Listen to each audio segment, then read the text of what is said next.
Force, force का मतलब होता है किसी ऑब्जेक्ट को पुश या पुल करना। किसी ऑब्जेक्ट को पुश और पुल करना फोर्स कहलाता है।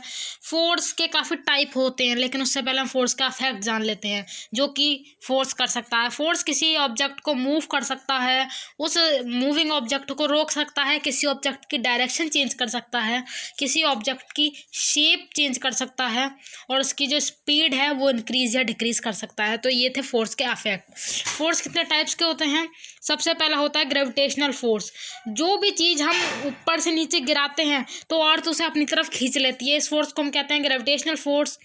दूसरा फोर्स होता है फ्रिक्शन फोर्स। ये एक ऐसा फोर्स होता है जो ऑब्जेक्ट की दूसरी डायरेक्शन पर एक्ट करता है, यानी कि जब दो ऑब्जेक्ट एक साथ मिलते हैं, यानी कि एक टेबल पर एक बुक रखी है, तो उनके बीच जो फोर्स लगेगा उसे हम कहेंगे फ्रिक्शनल फोर्स।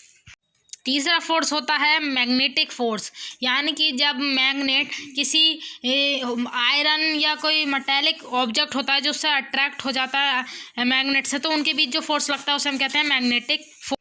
चौथा फोर्स जो है वो है इलेक्ट्रोस्टैटिक फोर्स, यानी कि जब कोई ऑब्जेक्ट चार्ज होता है, यानी कि उसके इलेक्ट्रॉन्स पॉजिटिव चार्ज हो जाते हैं, तो वह दूसरे ऑब्जेक्ट को अट्रैक्ट करता है। जैसे कि एक पेपर एक क्लिप को अट्रैक्ट कर